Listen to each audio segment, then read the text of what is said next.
We've got one more panel session to cap off the morning. We've got Fiona Best, the Chief Executive Officer for Birchip Cropping Group, or the Northwest node of the Vic Drought Hub, introducing our three more panellists. Did you get the bulletin about the last change? No.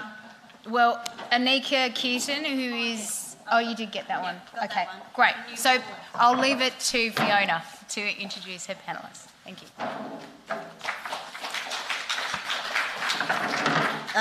Thank you, Sarah, and I'm really excited about this last panel session before lunch.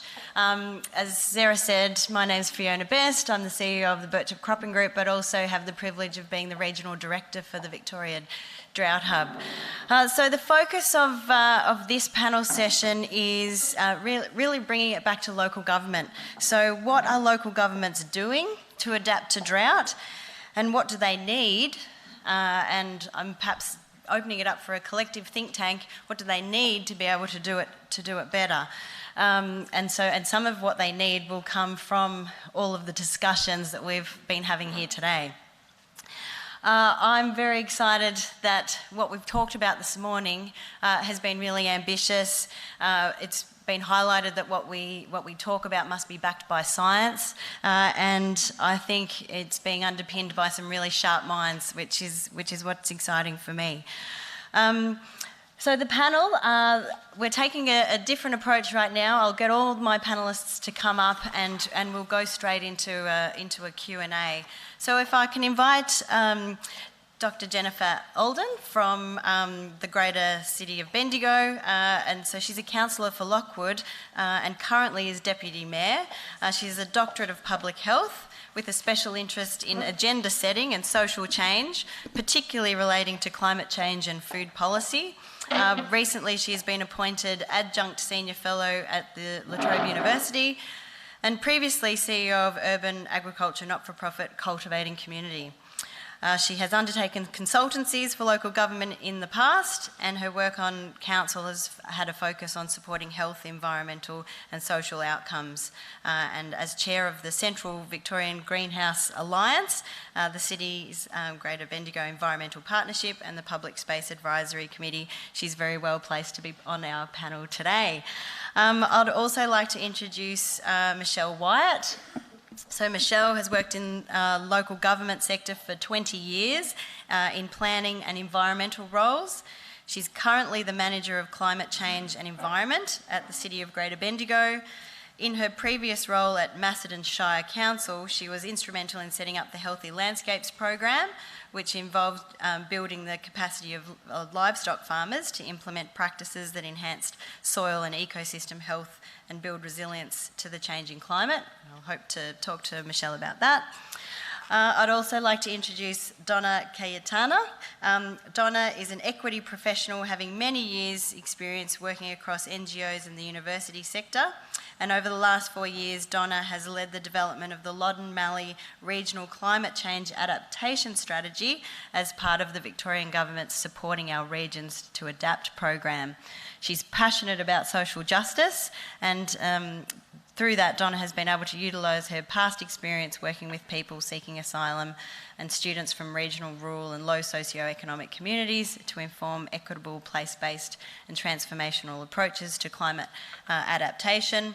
And she's currently the Community and Partnerships Program Manager at the Department of Energy, Environment and Climate Action.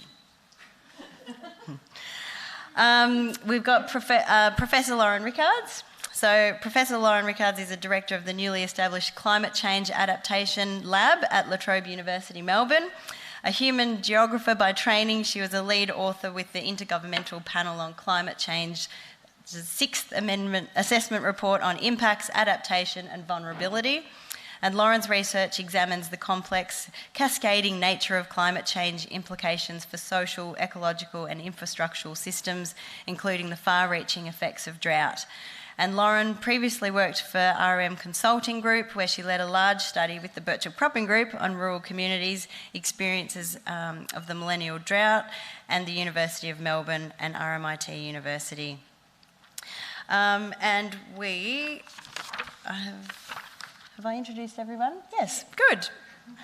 Very, a very high impact panel. So, Lauren, can I start our discussion with you? What should local government and other organisations be thinking about when it comes to drought? Thanks, Fiona. Well, I think we've already heard a lot of really key insights across this morning. I guess perhaps something that I can add to that, drawing on the work with the IPCC. We were writing the chapter for Australasia, or Australia, New Zealand, and looking across the research, one of the really key things that comes out of that is the importance of helping our enablers to adapt. Local government, as we know, is a key enabler. So are universities, so are a whole lot of other community service organisations, and really focusing in on our own adaptation is a really crucial thing. Often we're in the role of assisting others. We often get spoken about in all sorts of assisting roles, disaster recovery, disaster response. But how are we actually adapting how we work, what we consist of, our own assets? These are really crucial things, to the point that one of the key risks we identified for Australia and New Zealand we called institutional overwhelm. So I think we all have an intuitive understanding of what institutional overwhelm looks like. We may have participated and experienced it from the inside. But this is when you know very, very well what climate change entails. You know that drought is around the corner, etc. You know what you should be doing, but you're dealing with yesterday's issues and all the other issues and all the compounding effects. And so that kind of need to really focus in on what we're doing. Universities, I have to say, are really struggling to come to the table on this themselves. Out of Australia's 44 universities, 4 of them have climate change adaptation plans. Pleased to say La Trobe's one of them, so is Deakin, so is Melbourne Uni, so is RMIT. So that's good. But, I can also say there's not a whole lot of action going on inside. And I think that's the case for a lot of institutions and organisations, even those of us who should know better. We're not the denialists here. So that's one thing to say. The other thing to say is that for local government, sometimes we think about governments as in council by council, but one of the great things that local government has at its disposal, more so than I would say the university sector yet, is the fact that it is connected. So it has that networked existence, and really making the most of that is, I think, key to the resilience. And so that's about all of the sorts of regional-based partnerships and connections that we're talking about, but also thinking about connecting along much greater spatial reaches as well, networking across. In the capital cities, there's a huge amount of focus on city-to-city networks when it comes to climate change, mitigation and adaptation. We don't see that so much around local councils in rural and regional areas, but there's no reason why we couldn't have rural councils connecting from California, where we know there's a lot of synergistic responses, to here, etc. So there's a whole lot of stuff that local governments could be doing and are doing, and connecting with those of us in other enabling roles who are also struggling with the same issues. Yeah, thanks, Lauren. And I guess I want to talk now, and maybe through Michelle and Jennifer with the City of Greater Bendigo. How do you feel, I guess I'm keen to understand what are some of the things that you are doing and how you respond to what Lauren has just said. Yeah, sure, thanks. I manage the climate change and environment team at City of Greater Bendigo. But something that's important to be aware of is that Council's response to the changing climate is something that really impacts all of the organisation, and that that we're not necessarily leading from the environment team, because it is a response that needs a whole of organisation response.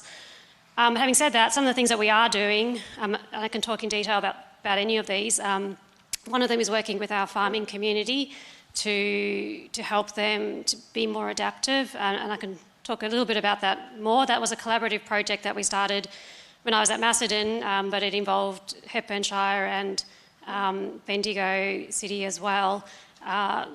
Talking about collaborations, that was key to the project.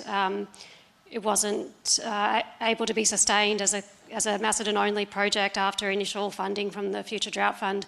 So we got together with the other councils and decided to do it collaboratively and reach more farmers that way. I can go into more detail about that.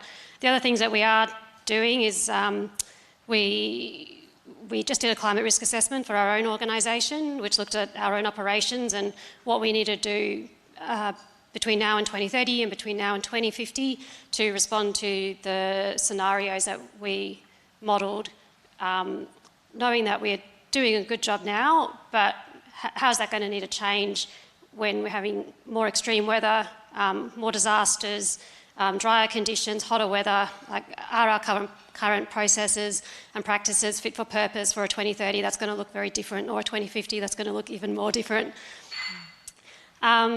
We've been working with Deakin University on a land capability assessment for our region as well, which picks up some of the discussion previously about how is our farming land going to change into the future, what's going to be sustainable in the future, how do our farmers need to adapt. And finally, we do a lot of inward-looking work with our own water use. We're a big water user. We have a lot of parks and open space which are irrigated, and we've worked with Culloban Water quite successfully to try and bring as many of them onto recycled water as possible. So we've got more or less half of our open space on recycled water, which is probably about 3/4 of our actual water use, because they're the biggest water users. So those are some of the high-level things that we're doing to try and adapt to drier conditions and our changing climate in general. So I'm happy to talk about any of those. Well, I was just wondering whether Jennifer, from the Deputy Mayor's perspective, wants to touch on anything else in relation to what the City of Greater Bendigo is doing. Yeah, I would, but I get distracted by what's come before as well. And once Lauren and also Ben looked at that notion of overwhelm, I was actually just thinking back to maybe around 2005 when I managed Women's Health Loddon Mallee, and with an office in Oyen, and we were running sessions for farmers where you get 300 farmers talking about mental health, but the RMIT research that was being done at the time showed that they knew about climate and its impacts then, but they were so overwhelmed and having to deal with the stress of survival that they couldn't contemplate all of that. It was too big. So it's a recurring theme, I think, whether it's community or organisationally, and we need to face that because it's been alluded to that there's a number of sources of that overwhelm in our community. It looks very different for everybody. Anyway, when I came onto council 7 years ago, with a farming advisory committee, I decided to put my hand up to chair that. There was still discussion about drought recovery, mental health and issues in that area, but maybe of the era, a reluctance to use the words climate change. We could get climate variability, and that was about as far as it would go. So I have felt very strongly that my role as a councillor in that time has been to poke the beast and to try and put forward the need for a climate resolution, on the need for urgency for action on climate change and biodiversity breakdown, always capitaling those together. And also when it comes to land use, we've got a situation where we're going to have a doubling of our population in the next 30 years. Where's the water going to come from? What's the best use of the land and the assets? What are we doing to encourage the people who are moving post-COVID, tree changers who are coming here in droves, looking for something different, and how are we actually making those places resilient for people? Now, I've gone right off what I was going to say. But we do have a Greening Greater Bendigo strategy, and I think that that's something that Michelle might talk to a little bit too. And the role of councils, not only working with our local area, but I think it was talked about with regards to collaborations.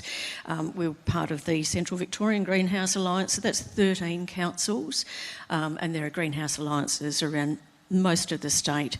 It's a great vehicle for action, and some of the projects that have been undertaken will then lead the way, I think, for what councils could do if they were resourced better for this green infrastructure. When it comes to our financial situation, we have a perverse outcome in that, you know, we're now dealing with the impost of the recent floods, and ours is minor compared with up north, but where that sits in your budget then is a deterrent to the investment in the types of infrastructure that you need to be investing in, and that's a real difficulty. It often comes back to we're going to need a lot more resources. Now, I can speak more about specific projects, but I think, Jennifer, that was one of my key questions was, how well resourced are you to be able to do the things that you would really like to be able to action on ground? How can you, and you've obviously mentioned, the financial resource. Are there other gaps that you think local government, have that could be potentially addressed by, connections and people in this room that would really help take local government into that action space? I'm happy to have a go at that. I think we always go to resourcing as the main barrier, and it is, but there's not an endless supply of funds, we know that. So I think we are trying to be smarter with our money, which is why we are trying to collaborate. Some of the things that would help, though, is that, I think we've talked about it this morning, long-term funding, long-term projects. It's the most frustrating thing to start a project and get funding for a year and a half, get some runs on the board, get some really great engagement with our farming community, just start to snowball, and then the funding's finished. So sustained funding is really what we're looking for, and in particular for that extension work, working with farmers, that there has been a gap in that service for many years, which has been filled by sometimes farmer groups, like not-for-profit community organisations or local government. But in both cases, we're constantly looking to the next year and going, how are we going to continue this? How are we going to continue it? And I think there's lots of ways that we can pull together funds and under long-term partnerships to help continue that work, which is really beneficial. So that's kind of one response. Part of the solution is also for councils to look a little bit inwardly and say, well, what do we need to do differently? What's urgent now? What can wait? And some of the other parts of the solution is looking to the state government to say, like, we're dealing with problems in local government, which are sometimes legacy problems, which we don't have control over. We're in a rate capping environment. We do need support from other levels of government to help us solve some of the problems which we are asked to work with our community on. Yeah, so I guess that, there's acknowledgement of doing what you can now, but a level of proactiveness too within your organisation to then be able to go and partner collaboratively, either with other local government groups or maybe with state agencies. And Dona, that's where I wanted to come to you. I mean, you've been really heavily involved in place-based climate adaptation approaches, supporting those disproportionately impacted by drought, and particularly have been involved in the Adapt Loddon Mallee project. For people who are not familiar with that, can you describe a bit about that work and that program for people in the room? Sure. So Adapt Loddon Mallee was, I guess, born out of a state government initiative to develop 6 regional adaptation strategies. So over the last 4.5 years, the state government's invested $9.32 million in the development of regional adaptation strategies. And the purpose of these were to take place-based approaches to adaptation, because, understanding of place is really critical to define adaptive capacity and then take targeted action. The Adapt Loddon Mallee program, while the strategy is an output of the program, I think the more key outcomes from the program were that, we were able to develop partnership approaches with local government, our partner agencies, and real grassroots communities, and over 40 projects and programs were delivered over those 4 years. And I also want to just say that they were bookended by Black Summer and the floods, and we've had COVID and storm events in the middle. So the fact that our communities have been able to respond in such a proactive way has been really incredible, and a demonstration of how much willingness to act and actual strength there is in communities. And while, you know, I know that the word resilience gets bandied around a lot, and to be honest, some communities are sick of hearing it, and have started using the word resistance as well, which I actually really like. And especially for our traditional owner groups and young people, they're talking about climate resistance rather than resilience. So really, it's been a really fantastic 4 years working with local governments, partner agencies and communities to really strengthen that capacity on the ground and take a framework that kind of is around building knowledge, not just in communities but for government as well. It's like valuing the local knowledge and lived experience of community is really important to be able to feed back up to government. So it's a two-way knowledge exchange. Those connections that, you know, Nina spoke about, how vital they are in community, and also, you know, the well-being and security that enable resilience in community. All of those programs and projects were able to really strengthen that. Just some of the key things that we learnt through that process, because it really was a learn by doing process. The things that people are really concerned about are things like, you know, impacts of drought on cultural heritage, green spaces, biodiversity, the local agricultural communities, water bodies, food and water security, the impact on people's health and well-being, and also, you know, housing, which is a much bigger wicked problem that we've got in our country at the moment. So Nina and Ben were really talking my language before. You know, the enormity of the wicked problem of climate change, you know, means that we really need to take partnership approaches to tackling climate change. And when we're talking about local government, in our region at least, you know, we're working across 10 local governments, and there's also you know, equity fluctuations in local government. So there are some local governments that are really poorly resourced that might not even have a sustainability officer on staff. So how can we work with local governments to, you know, strengthen their capacity to respond in a changing climate as well?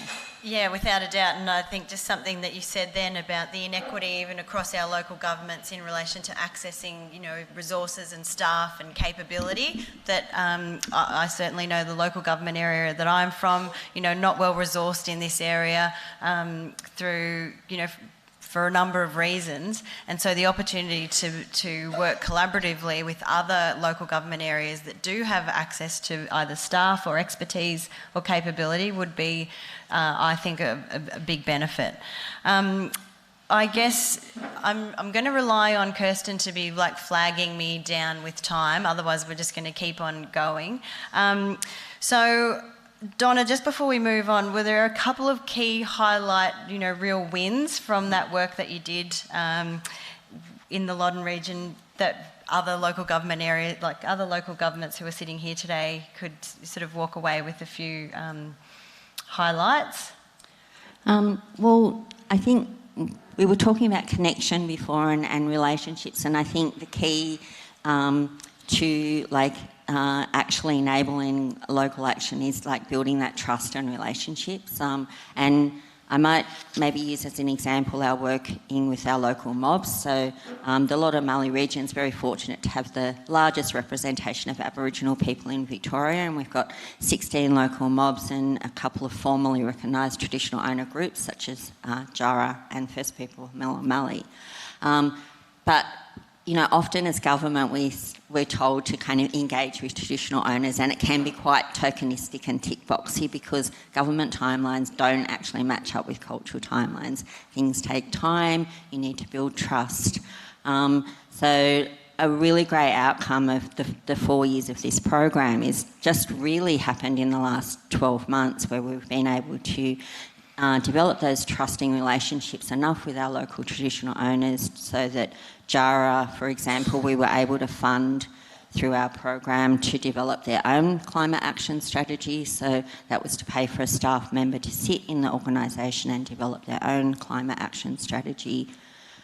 We also provided some funding to Taddy, who were able to then partner with the Murray-Darling Water Authority, Murray-Darling Basin Authority, to do some mapping of water flows across the floodplains in their area, and also work with the First People of Millemallee, who partnered with local organisation Food Next Door and Regenerative Communities to do a feasibility study called Planting the Seed, and that was about looking at Indigenous food crops as a way to kind of drought-proof the Malley's local food systems.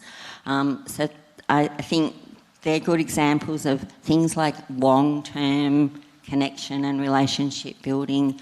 Another real win was to think about, one thing we learnt right at the beginning was reading the People's Inquiry into climate responses. There was a big push in there about how onerous and what a barrier competitive grants funding is for people.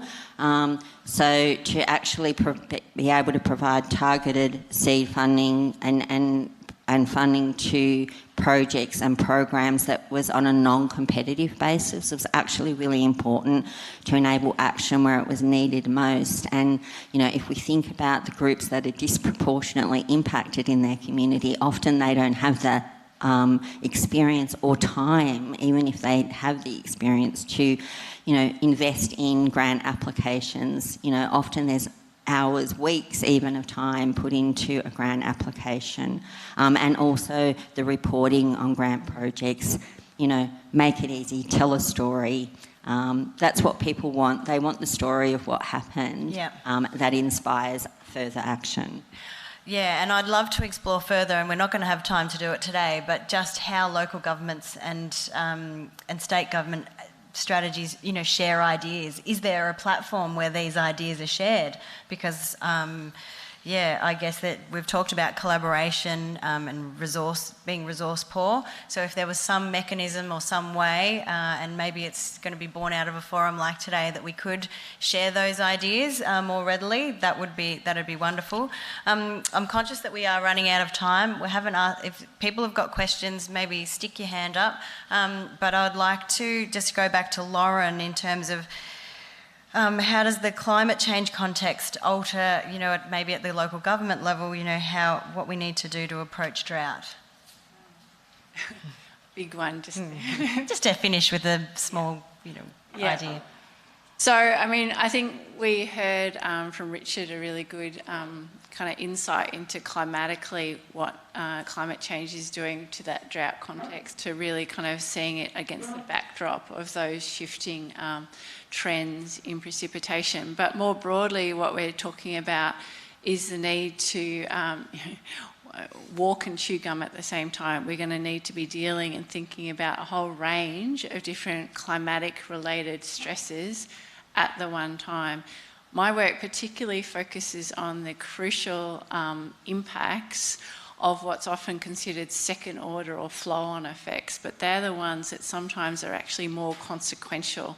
So coming back to Damien mentioned EMV doing this great work on consequence mapping, that's really kind of where it's at. We need to move beyond thinking about the direct physical impacts, those exposure maps, to thinking about what does that mean, flow-on effects. So, just to sort of focus on that kind of water kind of aspect of it. So if your response to drought is to rely on irrigation, we've heard about the fantastic irrigation modernisation projects, but the extent of that drought is unprecedented, as the millennium drought was, and the spatial extent of that means that those irrigation sources are also short on water, or your fodder source is also short on hay, etc., those strategies aren't going to work. And when you start to kind of think about those cascading effects and the collective effect or concurrent effects on those areas that we rely on, you start to see that we need to actually start thinking differently. And that's where we come down to what I'm increasingly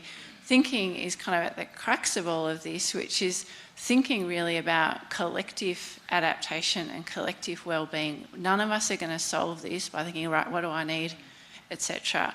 We have to think more systemically, but also more inclusively in the sense of, well, what is the purpose of adaptation? What are we trying to do here? And so for, just to give an illustration, one of the key things that the new Climate Change Adaptation Lab that I'm setting up is focusing on is the question of work. And I mean that in the formal sense, but also the informal sense, which is the purposeful activities to which we devote ourselves. When we think about what we spend our time doing in order to achieve something, what is that? And what then should be the target of our adaptation? We're busy adapting existing organisations that happen to be here today. It's like there's a sort of snap audit of society today, and then we think, right, we have to adapt everything that's in this picture. When actually we need to be thinking, well, what are we doing? What are we doing it for? What do we need in the future? And how do we adapt that? And that's a slightly different question, which I could go on about for a long time, but I'll leave it there.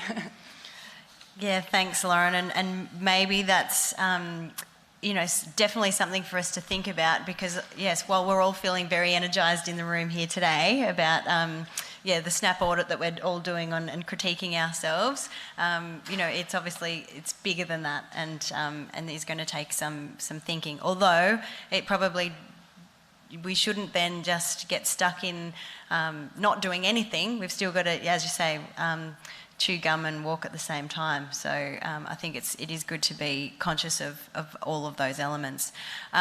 Sarah, we've run out of time, have we? There were a couple of questions online, but we might have to carry them over into later, or there is one. Yeah, so Dona, this one was to you from Jen Smith. The aspirations you shared around creating a non-competitive funding environment are sound and exciting. How could we start with FDF dollars and programs? Well, I can only speak to how we did it, and we were quite fortunate, and it was quite a unique position for a state government department to have discretionary funding for programs and projects. But I guess, with any kind of funding, there has to be some kind of process because you are, spending funds that you're accountable for. But really, we kind of worked more collaboratively with, people who are interested in funding to work through what the project could look like, and then think about, well, did that program or project meet the objectives that of the state government, but also our local objectives around adaptation for climate change, and were they targeted for the people who places and sectors that were disproportionately impacted by climate change in our region.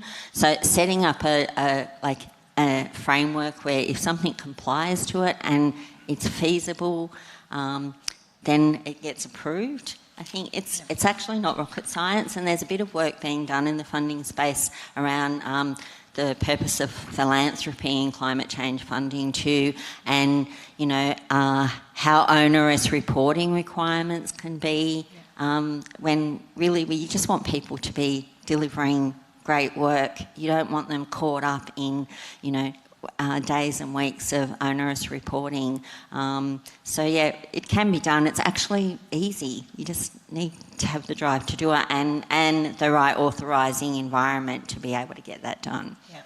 No, great insight. Thank you very much, Donna. And look, thank you very much to all of our panellists. We've really only scratched the surface because I know certainly Michelle and Jennifer had quite a few other programs and things that the City of Greater Bendigo are working on in this space. So I encourage you to catch up with them at lunchtime if you're from another local government area who are keen to hear more about what they're doing. Please do that.